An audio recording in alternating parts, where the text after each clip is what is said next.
He was a professor in the Baltic Sea Foundation in the Södertörn, yes, and also the director of the courses in education in the University of Madrid,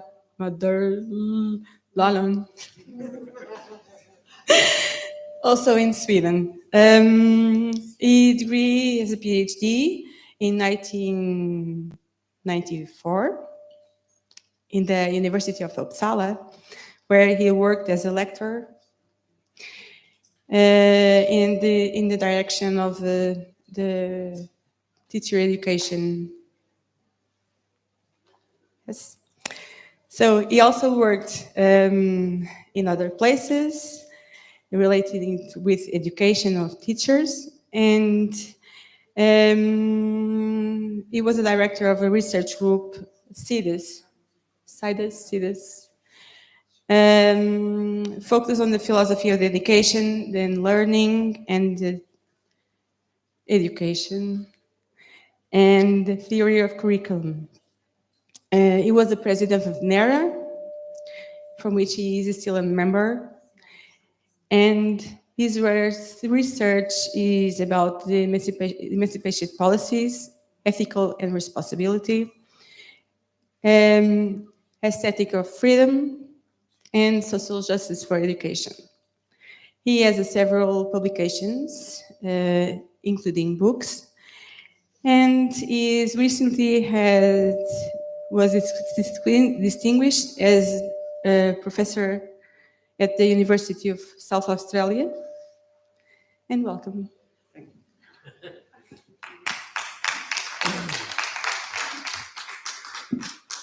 So, thank you so much for inviting me to your beautiful city with so much good food. And I will still enjoy that for a couple of days. So I will use my gym card when I come home, so for sure. Yeah, we just say good food is a good start for a revolution. So you're in a good place. I will speak today. I will follow my manuscript quite closely because I'm usually not doing that. And if I go off, I can see if I return safely if I have my manuscript. We had a workshop, which was lovely, Tuesday. That's usually how I like to interact with my fellow adventurers into intellectual work. But today I will deliver more traditional talk. So the title, I said, this talk is based on my recent work. Not my last book, but my book before that in 2021 for Routledge. I started to engage more with things that's happening to us in the world and happen to us internationally. In Sweden, I live in Ireland and I work in Ireland, but I used to say when I was in Ireland, I was a political refugee from Sweden or a refugee from the field of education. So what started to happen was the destruction of public education and for the market-oriented forces taking over more and more. And that didn't only happen in Sweden, it happened in a lot of countries. And my good friend, Professor Ivo Goodson and I were just talking about these things, and also how important it is to see other places, to see what we think is happening to us is happening worldwide. So in that book, I started to be more politically engaged, if you want, but I can also say more engaged with the world. So that book was built on Jacques Rancière's reading of him about a more radical democratic viewpoint and a critique of where we were going in Sweden, but in many other countries. And my last book before the one no, it's actually two books. Too many books, but so which I had two books in 23, but And one of them was with Gert Bister, and we did a critique of the neoliberal, but we also did a critique of not only staying with the neoliberal, but what happened after the neoliberal critique. So we tried to have a leap forward, to criticize what's going on in the destruction of public education, which include universities. And we did that from an Irish context, which comes from a quite harsh regime when it comes to education and its very particular history. But I also did another book that year. Sometimes it comes like, you work, and then suddenly your fruits fall on the same day, so to speak. But so I had another book which is follow what I have been doing the last 10 years. I've been reading into the to the sophists, and I do that because the sophists were teachers, and they were hated by the Platonian, Aristotelian, orthodoxy kind of thing. But they were actually teachers, and they started the whole idea of the importance of teaching. So for Plato, teaching was not possible other than already finding what was the aristocratic in the aristocrats, so to speak. So you couldn't really teach, but what you could do as a teacher in the Platonian view was to refine the aristocracy, who was the only one who could carry the culture on. And the sophists, who were not aristocrats, but were ordinary people, many of them also actually women, were teaching. They walked from city-state to city-state, and they were teaching. And they were paid, and Plato hated them. So it's almost interesting. I started to see it's almost like a first-class struggle within the history of our civilization in the very part of it, at the very start of it. So I won't dig more into that, but that book, I tried to read the sophists into today's situations and reading the grammar of the societies in which we live and the problems which we face. So I started to move into being kind of grounding educational thought in a more educational, if you want, tradition and structure, but also do what the sophists did, being interested in the everyday. So the everyday is actually the everyday we live now, so to speak, and what's happening to us right now. So to pay attention to where we are and what we are facing in the time we are living. I was also a bit tired about, particularly in education, a lot of, I'm sorry if I'm not using the right words or whatever. When I get excited also, I try not to be too excited. But it's a lot of babble in education, I find, in educational policies. So it's really have to cut through all that babble. And I think for me, the sophists helped me to do that, to face real problems, so to speak. I could talk a lot about that, but that book worked with that. This chapter comes from another book I'm working with right now, which will be published later this year, which I work with an artist. So if you are interested in what happened to us right now and paying attention, one of the things that are starting to be more acute is not only the kind of fascist undercurrents that sort of have come up in all over Europe and not the least in the States at this moment, but we're also in a planetary crisis, So particularly the young generation telling us that, how can you focus on something else when we are in a planetary crisis? So this chapter is kind of a way of dealing with that. And the book I did together with an artist friend in Dublin, who was an educator. And what we did was we collected some artists and philosophers of education as myself, and we start to have conversations about the issues facing us. And it's very interesting to be a scholar working with artists. I can see they read very differently than myself. Well, I have to read in my tradition. I do that, like that. They have a phenomenon, and then they read like everything around it. So it becomes a really interesting conversation we have had. And so we're trying to understand the situation we are in. And that book is called Events of Art and Education in Post-Climate Times. So what we are saying in the book is basically climate crisis is not to come, it's an event that already happened. So how do we deal with this new situation? Anyway, so my actual title is When the Plants Talk Back, Teaching in Response to Call from Elsewhere. And it will become clear where I use the plants. Yeah. So in this talk, the relation to plants, or nature if you want, is we viewed from our own plantness. It gives examples of an alternative cosmology in which language is not separated from and mirroring the rationality of nature, but rather in which place and language are merged into one wholeness, and as such displacing fundamental distinctions of modern forms of life.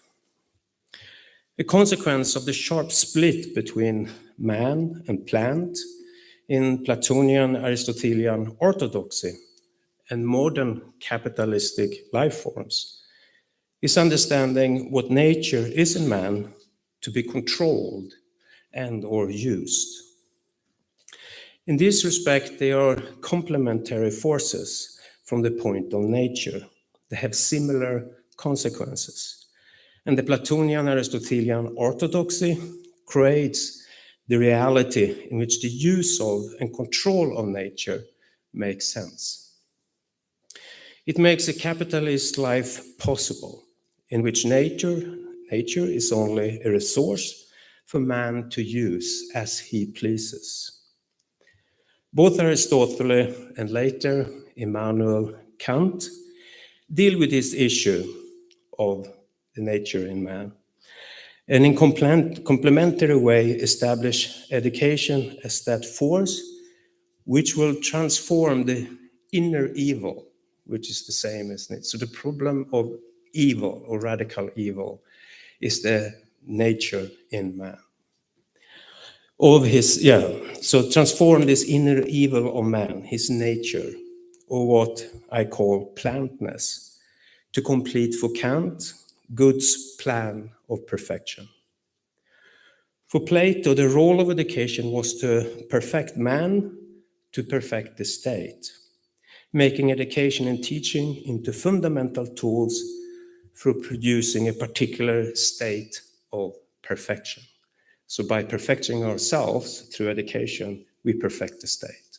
And that's why Plato and Aristotle moved into what Werner Jaeger says, writing it is, dominate educational thought.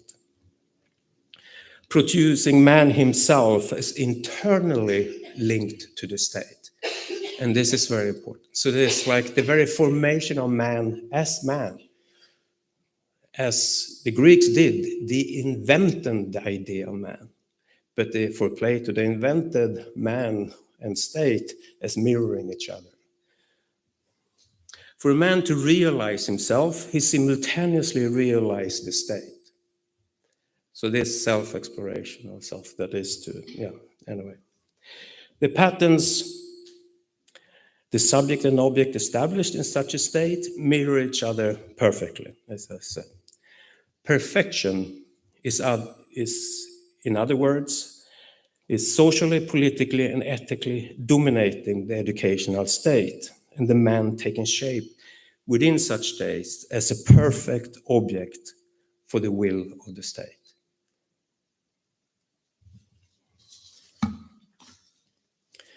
The following resist education as a significant force of domination and objectification of man from the point of the state, and instead defend the plantness inscribed in humanity. The form of resistance developed is inspired by the tactic of talking back, which is taken from Bell Hooks, if you know her work. to resist the dominant forms of oppression. And I quote from Bell Hooks. Moving from silence into speech for the oppressed, the colonized, the exploited, and those who stand and struggle side by side.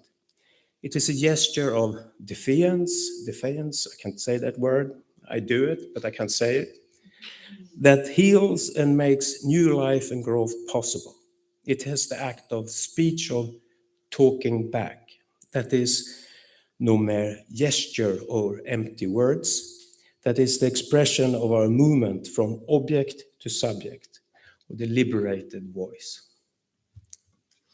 To teach from elsewhere, which I also call that reaction to it, is to talk back with a liberated voice. To open us to the present in which life is shared with all living, and for some, trees and stones. Through the stories told in the following, because I will tell two stories, one from a Sami woman I met in South Norway, and one from a memory from myself. Through the stories told in the following, a view from elsewhere is established, and the chapter ends with teaching as a response, or the talk ends as a response to the call from the plant. And why I call it the plant, why it's the plant, to be clear, Aristotle's description of the sophists, who are men of lower standing, and I quote Barbara Cassin, and women, children, animals, and enslaved people as plants, are not only degrading and excluding those people from mattering in the educational state, but also degrading the actual plant. So what Aristotle does, he calls women, children, animal, and enslaved people for plants. They're not even human. So he dehumanizes a large part of the population. This is still shocking for me. Every time I end up there, it's still shocking. We built an ideal culture where we excluded so large part of the population. So in this talk, the plant is a name for the actual plants and those excluded by default of a Platonian Aristotelian orthodoxy. It symbolizes what nature is in human and nature itself, both. So the talk explores what would follow for education and teaching if we teach beyond the fundamental distinction between man and plant, and if we talk from elsewhere. Rather than confirming teaching as an expression of inequality at work, the exercise of a master over his or her student, the following practice education and teaching as events intervening in the reproduction of social order and nature as mutually exclusive expressions of who and what is dominating or being dominated, who and what is humane or inhumane. Rather than reproducing the relation between past and future in terms of sameness, be your master, and to relate and the relation between man and state regarding natural inequality or a fixed hierarchical order, teaching in this talk concerns the quality of the unharmonizable plant. That is concerned the plant that talks back. It is teaching that lands among the heterogeneous multiplicity of people, the multitude of animals and plants, and in an environment on which we all depend for survival, but which is cut off from concerning us by modern forms of life. In the following, I'll first make problematic the idea of perfection as an end and means for education, followed by a section in which the imperfection of the plant is embraced rather than repressed. And after that comes a section in which one story of deep ecological experience is told. And the last section summarizes the issue dealt with in the talk. So let's see, the centering perfection as the aim and goal of education. And I think we can realize this in a very everyday kind of sense. I think some researcher I was listening to at some conference saying, children are never expected to be as perfect as in schools. You know, the way they're supposed to behave and the way they're supposed to be. So I think this perfection is, the idea of perfection is here much more fundamental and such, but that it's not alien to understand how it works within educational thought. So I will try to decenter this idea of perfection, which comes with the whole idea of education as Plato constructed it, that we always have to think education in relation to the state, that it's the right of the state to educate people in a certain ways. The other thing would be, if it's not the state, who is then? Well, it's us. Well, us, people. Do we own the right to educate our children? Who owns the right to educate?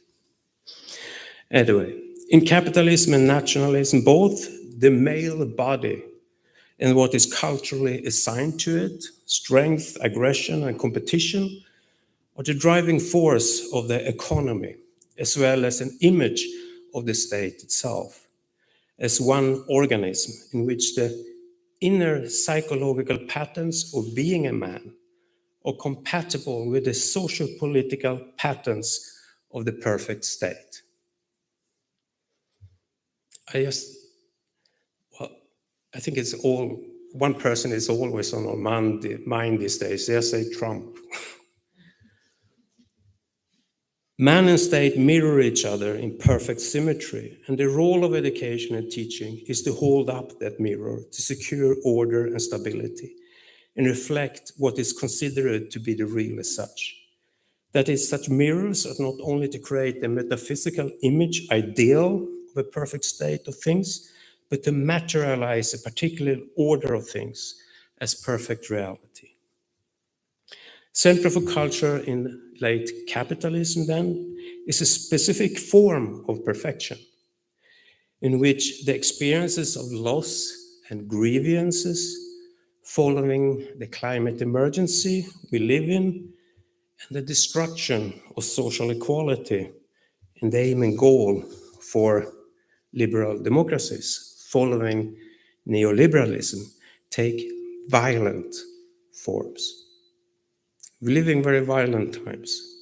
It mobilizes a drive for a violent resurrection of the male body, which is fascism, with devastating consequences, feeding the turn to fascism and ultra-nationalism in many European countries, as well as globally, and establishing authoritarian capitalism as hegemonic. So you will see that, not the least, I use Sweden as example, because in Sweden you have a right-wing parties coalition supported to be in the power by a fascist party. Not only fascist party, but the largest actually party funded on a Nazi party in Europe. That's the only thing that makes that government workable. So it's a serious situation we're in. The ideal of perfection and the aims for a perfect state of things embedded in authoritarian capitalism and nationalism are ultimately based on Platonian-style politics and Aristotelian science, and that both locate education as that tool for which perfection of man and state is the sole aim and function of education. The educated, perfect body of man is simultaneously an expression of the ideal body of the state. For Plato, the state is one organism, comparable with the body, which makes it impossible for pluralism, which is not already part of the perfect or perfectible body. Such anticipation of the perfect one concerns not only the strict relation between state and bodies, but also defines the totality of the reality in which those bodies are to appear from and form. Moreover, as a Platonian Aristotelian line of thought informs educational thought, it carries with it this reality necessary for making sense of and within education. At the heart of this type of sense-making reality is an idea of the perfection of one and undivided reality for those who can be included in such reality. It is a perfect reality only certain people can carry as an expression of their being.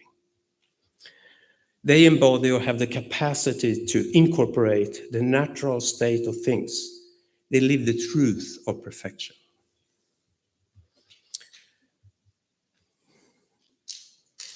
Time itself tends to be theological in those forms of education or modernity, and pedagogy consequently can only be understood as the managerial function of time, in progressing towards a given goal, which tends to be the perfect being and the perfected state in an ideal state of mind.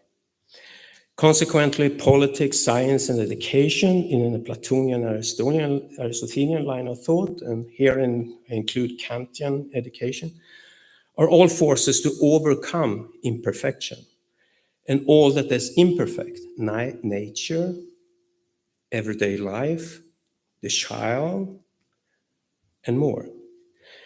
The foundational orthodoxy of Platonian Aristotelian worldviews established a distinction and definition of imperfect life as absolute, separate from perfect life, and as the fundament of our Western European culture. Such fundament is based on the distinction between humans and the inhuman nature in which, again, women, children, animals, and slaves, to quote from Cassin, were all, according to Aristotle, and again, to be considered as plants. It's quite remarkable. As an expression of imperfect nature. Therefore, the plant symbolizes all that is regarded as imperfect, not to be perfected, but as, and this is important, incapable of being perfect within such orthodoxy. So it's not only they are imperfect and can be, but they are incapable of being perfect. So excluded by definition and total. Schooling identifies and separates the ideal, the perfect from the imperfect ones in modern life.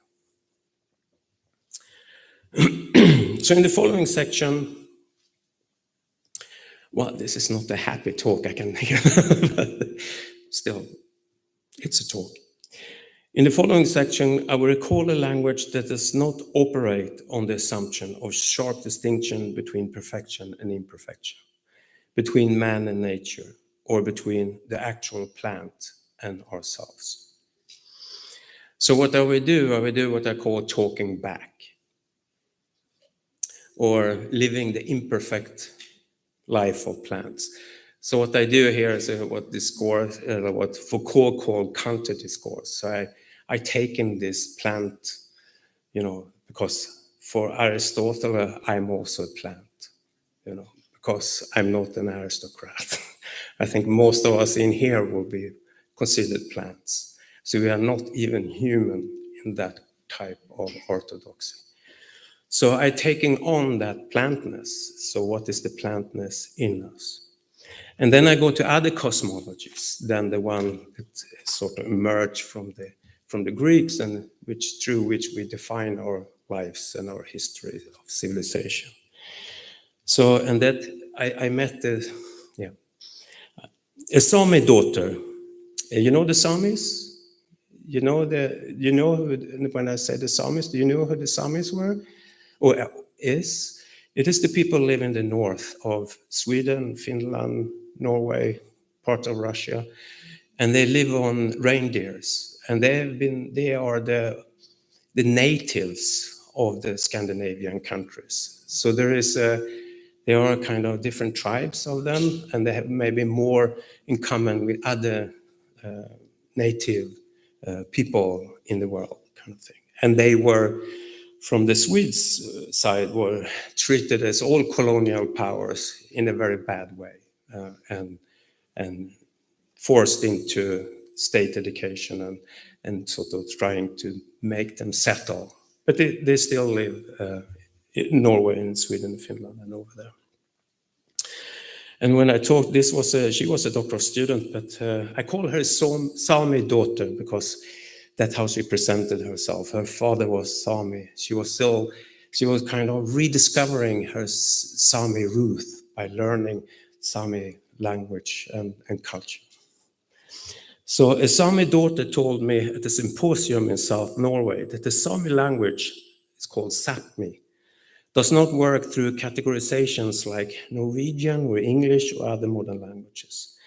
The present reality is instead expressed in and through the poetry of words, laying bare its surrounding, not abstracting, categorizing, distancing oneself from the lived, embodied life, but rather touching trees, grass, mountains, and reindeers, all is experienced as part of the concrete and spiritual world one inhabits in and through the poetry of language. I really love that. Also, I love poetry, but anyway. No separation. Man, woman, children, animals, and plants are all equally present in the language, as they are not culturally constructed out of an ideal of perfection, in which the plantness of life equalizes radical evil to be controlled from a center. That does not mean that social hierarchies do not exist today, particularly after colonial powers infiltrated the language, or that power structures only were imposed on Sami culture, but that Sami language embodies another reality in which the world takes shapes differently, in a way in which the plantness of life is part of that reality. The structure of language is a consequence of its use in everyday life. You live with people, animals, and plants as a practice of telling stories. And it is as such already giving rise to a cosmology that is different from modern languages. Gro, which is her name, also tells me that since the language is emerging as a practice of storytelling and poetry, it does not have the same structures as stories in Norwegian or English.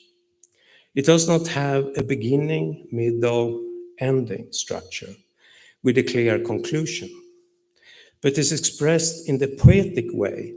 A story unfolds, and for the listener to draw her or his conclusions. The language is therefore open-ended and involves the other already in its composition. It is non-hierarchical and inclusive. Therefore, what is to be understood as reality or nature is rather described from a distance, unfolding because of the poetic expressions themselves in the here and now of the place itself. Land, nature, and language are not separated, but interdependent, and therefore part of the same concrete and spiritual cosmology in which one lives a Sápmi life.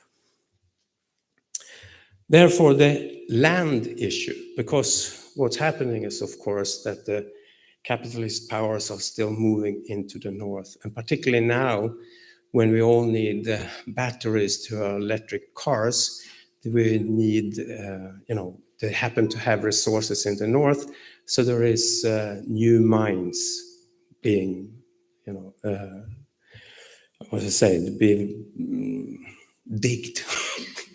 New mines anyway, and they of course they go into the Sápmi land, and it disturb the reindeers and they disturb the life as whole. And there is, there is this idea, there is a British company, they say, but we take so little land in comparing to so much land there is, we're just using this little land. But of course, it's not only this, it's also roads, and there's a lot of other infrastructures that need to be built in land that there was no infrastructure. So it disrupts the whole way of life as you live as a Sami person with reindeers. So there is one Sami who is a reindeer himself, or is a herder, and his interview, and he is saying in response to what this British company are saying, we are not using so much land, we're just using a little bit, you have so much, let us build, let us save the earth with batteries for cars and whatever, you know. So he's saying, you can show anything with statistics. If you compare it to someone shooting an arrow through your heart, it is a pretty small hole. When you calculate the area of the wound compared to the entire body, then it's surely not possible to die from an arrow in your heart, is it? I mean, that's a good response. The world in which a capitalist life takes form is constituted by violence and dominance over the everyday life of people, their language practices, and the land they live. The capitalist world is not only a noun, you know, it's not just a world, it is rather a worldling.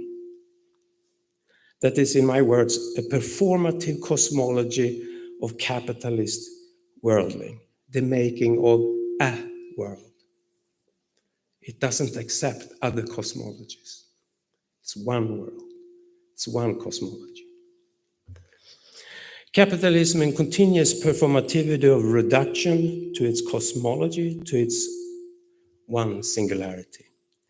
As such, it is alien to cosmologies that will unfold different ecologies or relations between people, animals, plants, and non-living entities. However, those radical heterodoxies, traditions of language in which the multiplicity of life and its polyvalence are not to be reduced, but are the non-reducible condition of living among other lives that matter, do exist.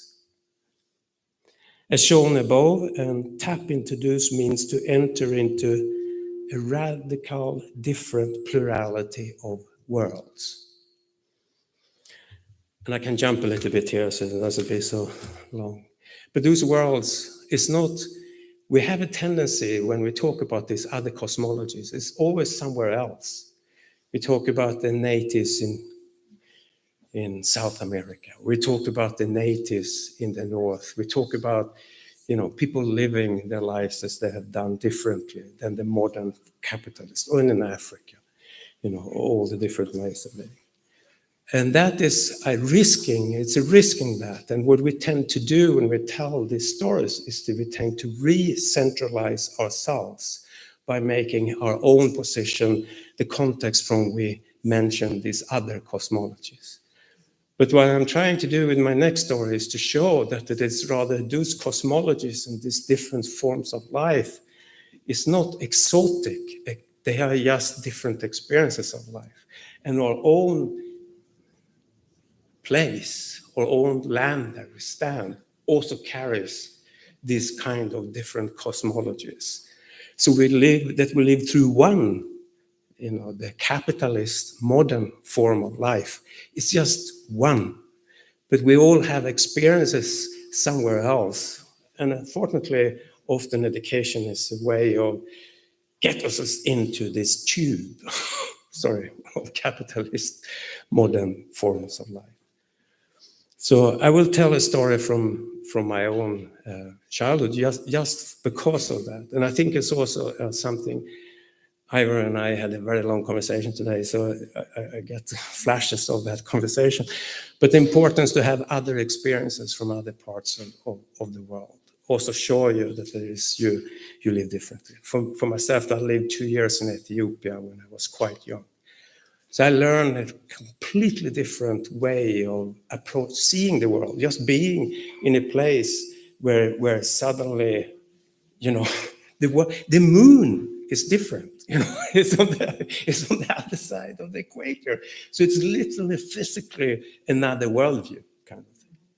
But also I was so young, so I could adapt. So I was sort of experiencing that worldview from within. I was given a name without romanticize it. Of course, there was limits to that, but there is this idea that, and I do it again now, I'm talking about from somewhere else, but what it did for me was also to see those cosmologies from where I also lived in Sweden and from my childhood, when you're often close to this other type of experiences.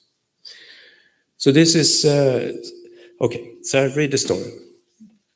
Where I grew up in a suburb of an industrial town in Sweden, on our street right opposite our apartment building was a 300-year-old oak tree standing. As such, the newly built neighborhood was carved out of a forest with plentiful of oak trees. The old oak on our street was loved by children and adults alike. It gave the entrance to the apartment buildings a certain flair, but also connected the neighborhood to its past and to the present land on which we spent our lives. The city decided, without any consultation with people living in the area, that the old oak tree was to be cut down. Furthermore, one day we woke up to the fact that the tree was gone, had fallen. And when I come home from school, it had already been taken away. Left was an impressive large stump and a group of people standing around in shock and mourning, staring at the stump. Over the coming days, people from the neighborhood would come and pay their tribute to the dead tree, to talk about how beautiful it had been, how they or their children had climbed the tree, and how it had had an impact of the connectedness to the place and to the land, to other living beings in the neighborhood, as a sign of our interconnected lives there and then. There was no separation between the tree and the community of people in that moment of grief. To kill the tree was affecting something precious for the whole community. It was not just a tree. It was living life, and as all life, worthy of value, to quote Judith Butler. The old oak tree had deeply impacted our lives, and it was grieved when taken from us. It had a worth attached to it. The tree was a valuable life among other lives, and as such, equally grievable when lost. In that moment of grief, there was no absolute separation between different life forms. It was instantiating itself into the hierarchization between human life and the life of nature, necessary for a capitalist culture to work. There was no radical evil to be controlled through education, but the lived, embodied recognition of a profound equality of life's worth. So the everyday living with and among other people, animals, and plants on which we depend for our very existence are constant unfolding worlds interconnected through, and I quote Sharon Todd on this, ecology of encounters from which we cannot escape, not without forgetting our own plantness. But even so, those encounters constantly remind us of our plantness. So, conscious of time, I don't know how it's doing because we started late and I keep on. 5-10 more minutes? Okay. Okay. So what's my point with all this? I will tell one more story. So what I'm trying to do is to critique, of course, the cosmology in which we live, but also to show that if we look into ourselves, we're also already living other cosmologies. So it's a way on which education can either diminish that or help open up for that.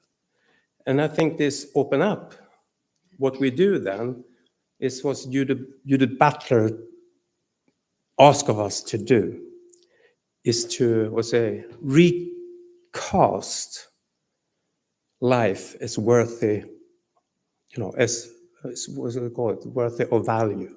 To recast the value of life, that was it, something like that. So it is kind of re-evaluate things that have been excluded and passed into something else. And in this, I found because I'm also following different social media, and I find on LinkedIn a really fun thing.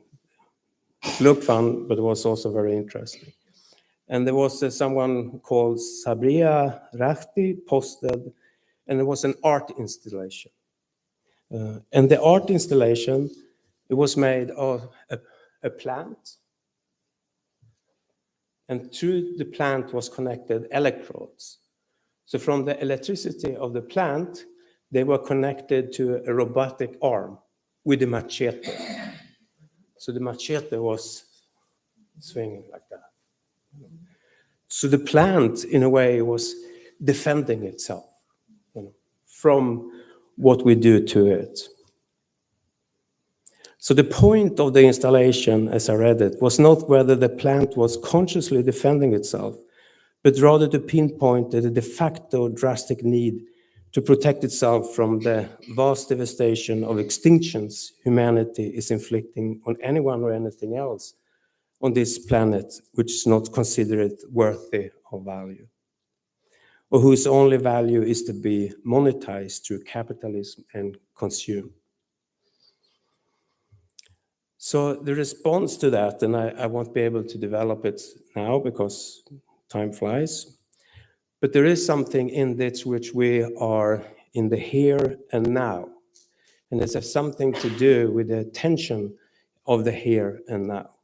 And if we are really attentive to the here and now, and sinking through these layers of life, modern capitalistic life, we can actually be in contact with other living beings around us. And those living beings are not only for us to be in contact with, they also claim their presence to us if we listen to them properly and if we see them. And I think the stories from Gro and her language and the arrow through the heart is kind of opening up that listening to and other voices that we need to hear.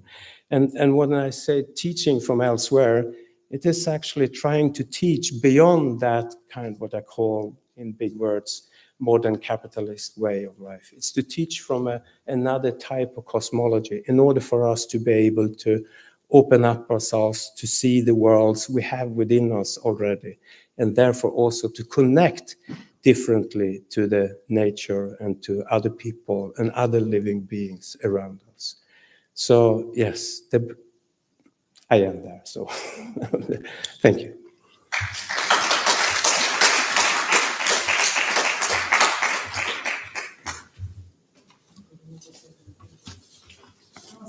Tá.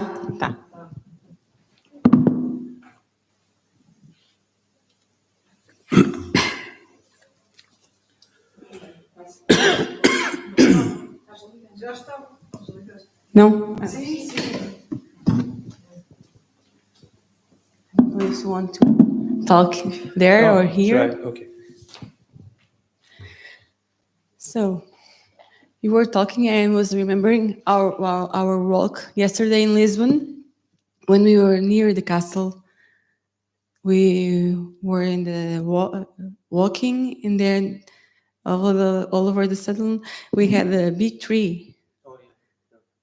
And we had to go to the street, to the lane, to continue to walk. And you were talking right now that the tree wasn't dead, but she was like a ghost, because all over the place There was stores with tourism and tourists walking, and the tree was there. No one was looking at her.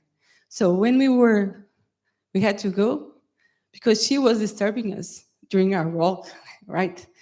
But you look at the tree and you say, "Whoa, she's so big.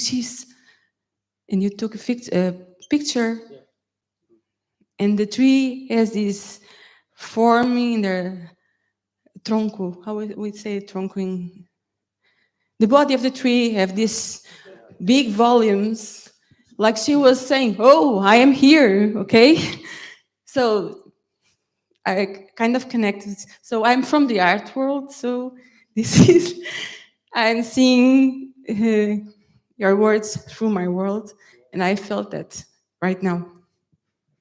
It's open. Yeah. Hello. Yeah. No, I think I don't know if that is part of my kind of Swedish. I grew up, in Sweden. We grew up in forests. There's always like 5 minutes to a forest. And when I was a kid, I was playing in the forest. And I remember I took a picture and sent, on this Facebook stuff. And old friends said, "Oh, that's that tree. I remember that tree." So trees was kind of, we had relations with trees. And my kids says now in older age, I get more, they think I'm reading too much Buddhism and I do too much meditation. And they say, well, my older kids explaining for my younger kids, but he was that when we were kids, he actually take us to visit a tree. So yeah, trees, I think, plays an important role. And I have one story about that also. When I've been in Uppsala, I was studying and I was reading, and I was in for a week. I had been sick, so I was kind of spacey. I went out in the forest, and I come to an open place, and there's an old pine tree. And I got that sudden feeling that the tree was calling me. So I went up to the tree and I hugged the tree. And I felt like this tree is alive. And I'm alive. I'm alive. We share this life force, whatever that is. It's really alive. And I felt kind of silly about that. But then I was in Dubrovnik with the Inter-University Center, and I talked to a philosopher who was into deep ecology and stuff. And he said, well, that's a deep ecological experiences, Arne call it. But whatever it is, it was this deep feeling of connectedness. And I think that's important. And the best things one can do with kids today is to let them have those experiences, to connect to land. And then I don't mean the nationalistic imaginations of land, but I mean the real land, the earth, the soil where you live. Yeah. Anyone has questions?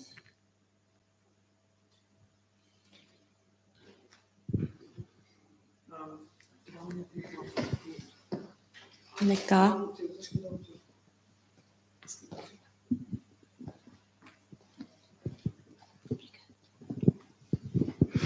Thank you very much, Professor, for your talk. It's not a question, but a comment. Maybe a question at the end. I was talking about two ideas. First of all, plants are essential to the planet. So it's very good to be a plant. It's very good to be indispensable for the living in the planet. And secondly, I was thinking about the power of language in creating realities. And thank you for pushing us to see these times we are living.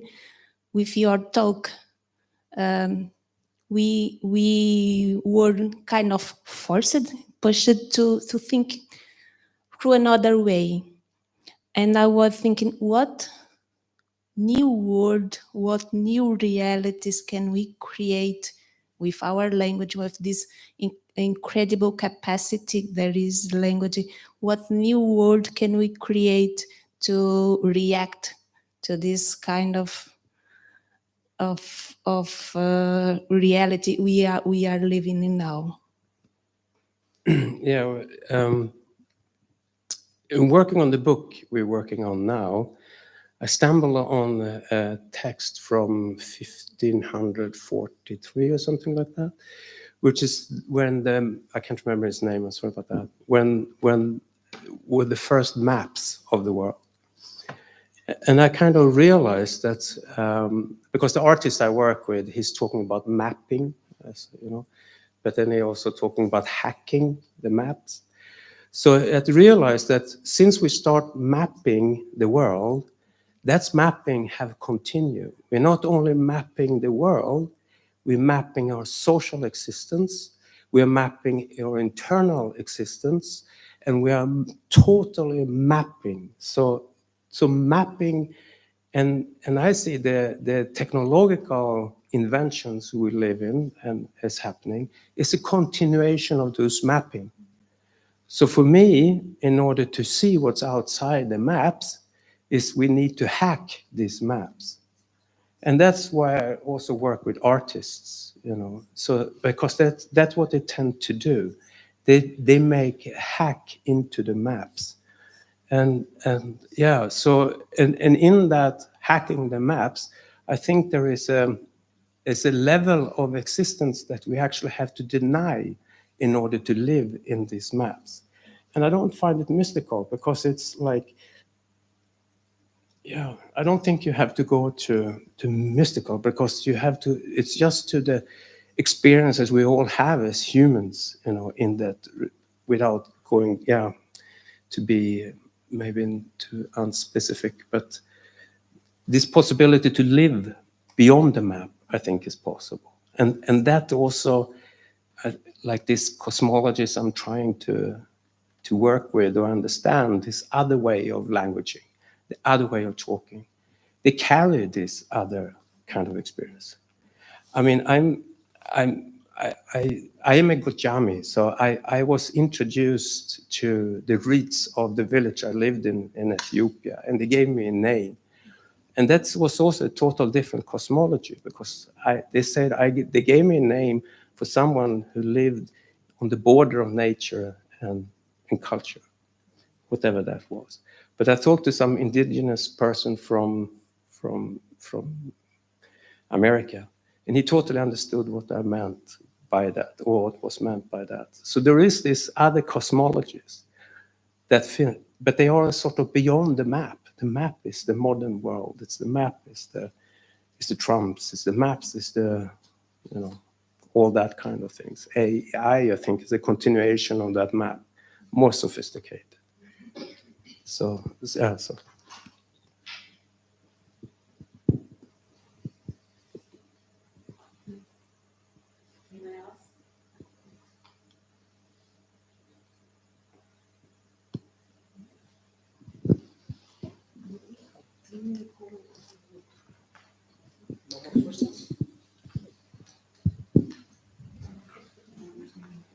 No.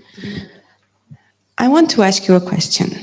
I think all of those of my colleagues that were in the workshop would like you to answer those 3 questions that you made us working. What is education? Or for whom is education and why? Yeah. Wow. 3 questions and 2 minutes. Now,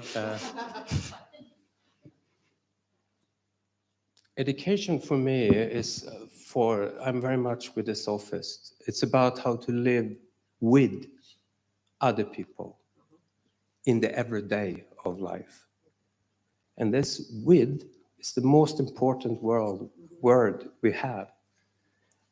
And if my analysis is right, and not only me, but Barbara Casset and others who critique the Platonian Aristotelian orthodoxy, it's impossible within that orthodoxy with the with.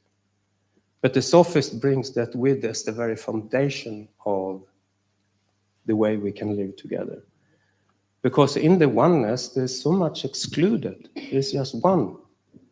And this is also, so the with, it goes also with Hannah Arendt, who was critical to the sophist. She also, that would make it political. She also talked about the with. Luce Irigaray, who was so-called radical feminist, also talk about the importance of two. And the thing is, if you don't have a with, you can't have a two. So it's one.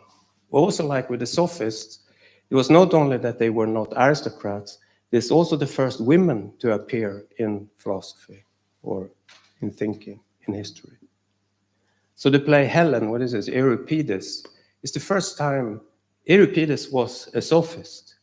And it's the first time in history women have agency in a play, is with the play Helen or Euripides. And that hadn't been pointed out enough that they were sophists. And the fundamental word they had was equality. So the thing was that, of course, this is in Greek society, but it's about the time, and we know what type of society that was. But it is absolutely astonishing. And what blew my mind, was Werner Jaeger, the German who wrote this Paideia, when I read that at that point, there was two competing understandings of nature. One was an aristocratic understanding of nature, and one was a democratic understanding of nature. Because nature is not something that was invented by the Greeks. The idea of nature, it didn't exist before the Greeks. Of course, we had reality, trees and women, but the idea of nature was invented, and there was two competing understandings of it. And the one winning is, of course, the aristocratic. But there is actually a competing idea of equality, and I find that. So for me, education had everything to do with it, because also the sophists were teachers. So they had a practical understanding of plurality, because they were also not only thinking-wise, but in practice, they walked from city-state to city-state, and they experienced that people live different in different city-states. So it was not one model. So they understood it on all levels, also on a more political organizational level, and they were democrats when it comes to organizing the city-state. Plato was no democrat, he was a bad democrat. He had the philosopher kings. So yeah, so for me, education, and that also, but that blows my mind. That makes a democratic civilization possible is the invention of education. So it's not like, so when we ask, what should we have education for? I mean, it's already there. It is, of course, it's the heart of making a democratic way of life possible. So that's what it's for. And what is a democratic form of life? Well, that's us. And it's the acknowledgement of the plurality of us, that we are different.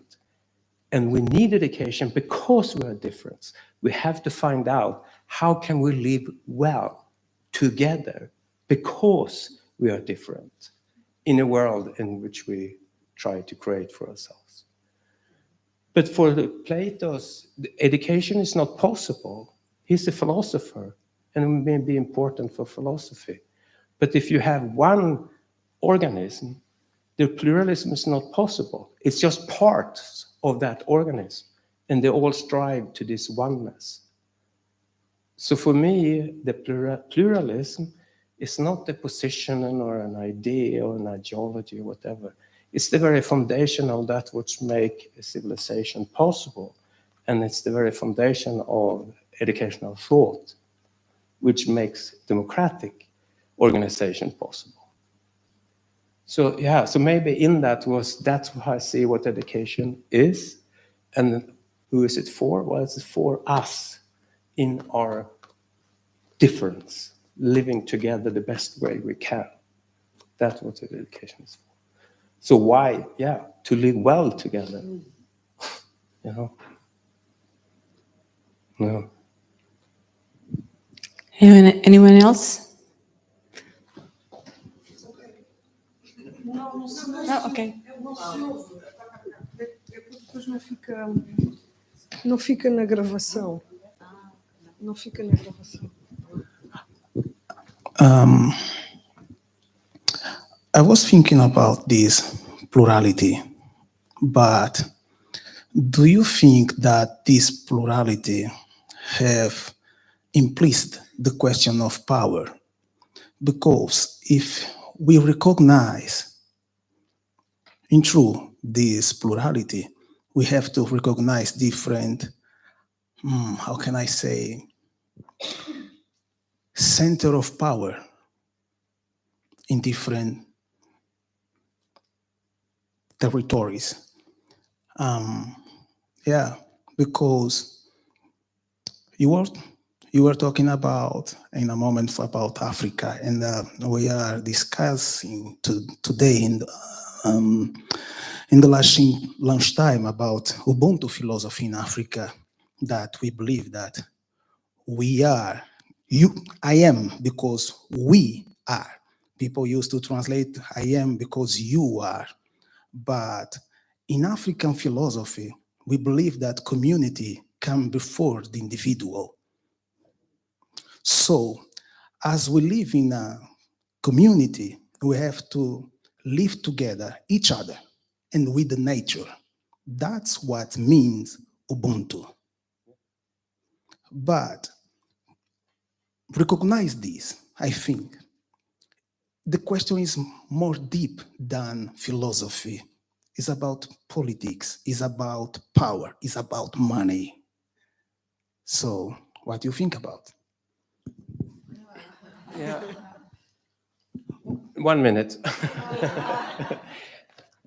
No, I like the way you say the community first, because that was what I experienced, what I learned in Ethiopia, that it was always about the group first and then you. So I used to say, and I was from Sweden, I was educated, brought up somewhere else. I used to joke with my friends because they said, I got tired, I didn't want to speak all the time. So I said, so they said, Carl, why don't you play? And I said, leave me alone, I'm Swedish, I need to be quiet. So no, I did experience it, and I learned that, and I cherished that a lot. And of course, also living in Ethiopia during that time when it was war and famine, and also the spectacle of the West, you see also how power operates quite, directly and problematically. So of course, power is always part of how we live together, in any country, in any context. That's why also when I had this Sápmi story, we usually use these stories to say this ideal world. That's why it's important for me to point out that also in the Sami way of life, of course, there was hierarchies of power also. But the thing is, they operate differently, and it's different hierarchies, because it's also, I think for me here was the problem, how do you live in a way in which you can inhabit the nature in which we're now trying to throw away differently. So it still open up something in which we have excluded that part, which is now part of the game for the Sami, so to speak. So they live, they follow the reindeers. So the reindeers decide where they live. Traditionally they follow the reindeers because they are, and so on. So it's a kind of total different way of living. But yes, power north, the global south, in different countries, power is of course always present. But there is one thing, I don't know, my own approach towards this is to recognize the power, but in that also see what it is that breaks power down, so to speak. And for me and my own experiences is that there is this sense which we break power in human relationality. So I used to take this example. I came from Sweden. This was in the 80s. There was no internet. There was nothing, like that. If you were in Ethiopia, you were in Ethiopia. If you wanted to call your mother on her birthday, you almost killed her or was surprised, because I used a satellite telephone I'd called once. So I was there. My friend there that I work with, Johannes, he's born, he's Amari, he's born there, of course, he lived his whole life. He have no idea who I live. I have no idea that. That didn't matter because we just enjoyed it. each other as friends. So there is always this in human relationality. There is always that leap you can make. That, you know, I was white, he's black, I'm from north, he's from south. Did that matter when we met? Of course it did in some kind of analysis, but it also didn't matter at all because we were just good friends and we did great work together and we recognized the powers and we used it to our benefits in relation to what we wanted to have done, you know, with Red Cross and everyone that was involved. But I think there is something in the human relationality that is easily forgotten, but is the most basic and fundamental thing which can break power. Because if we reduce everything to power, I think we are making ourselves, you know, we shoot ourselves in the foot, so to speak. And for me, education cannot only be about power. For me, education is when power actually is broken. That's what is the educational moment, or in what that you expect are broken, where the perceptual shock or where there is something different possible, when a change can happen. So education has always to do with change. So yes, you have to understand that the world it's powerful and it's power and it's not equal. But it is to call that out. And I think education and teaching is a very good platform to do that. You can do, as Rancière said, you can assume equality. It's not to say, to be simple about it, but you actually assume equality and you try to verify that equality rather than repeating the inequality, which tends you to work against you in the end, kind of thing. So yeah, thank you for that. We have no time for more questions. Thank you. I have to give you this. Calendars.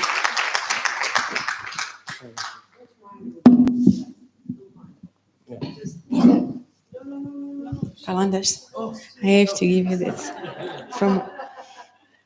Thank you. You're welcome. Thank you.